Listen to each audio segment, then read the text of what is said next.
So in this part we will study about little bit of properties related to definite integration. Means we will be giving some situations, based on that situation how you have to respond we will study over here. Okay, so we have first situation as this.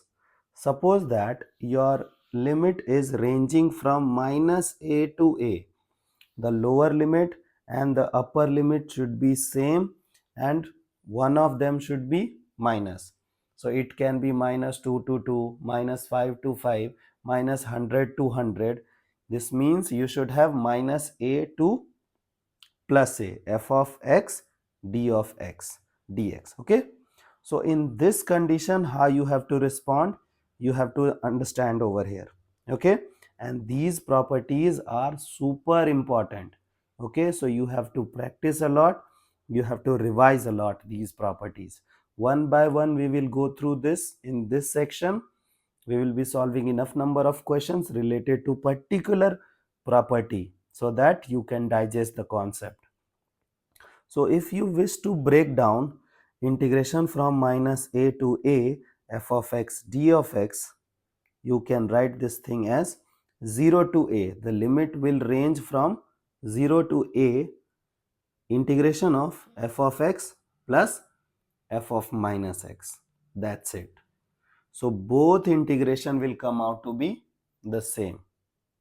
Okay, so this is your first property that you have to memorize at any cost. Now we have another property, this. The limit can be anything, a to b.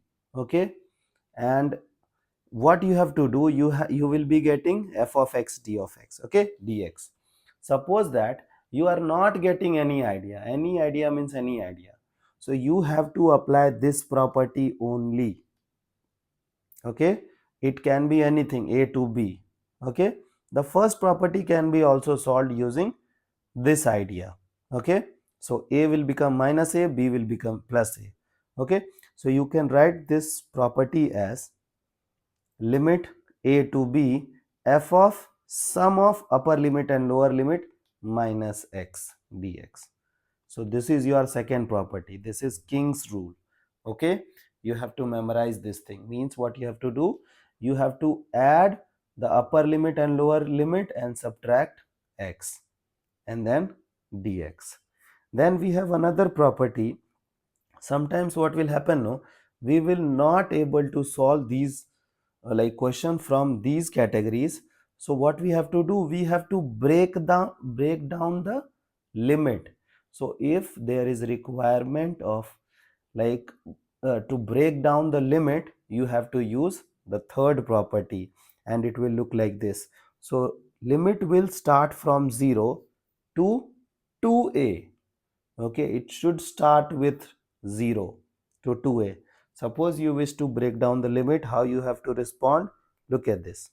Your idea will be 0 to a f of x plus f of 2a minus x dx.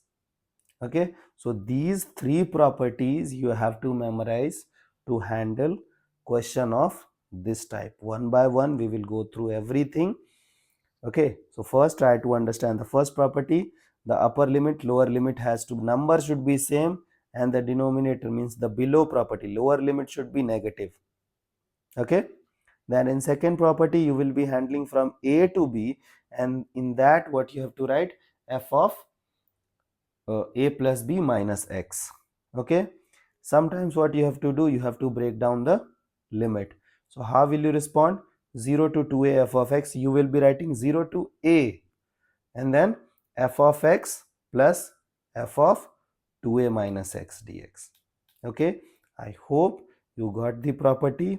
When we will be solving these kind of situations, you guys will get the intuitions. Okay, so let's jump onto the illustrations so that we can create better understanding about the concept.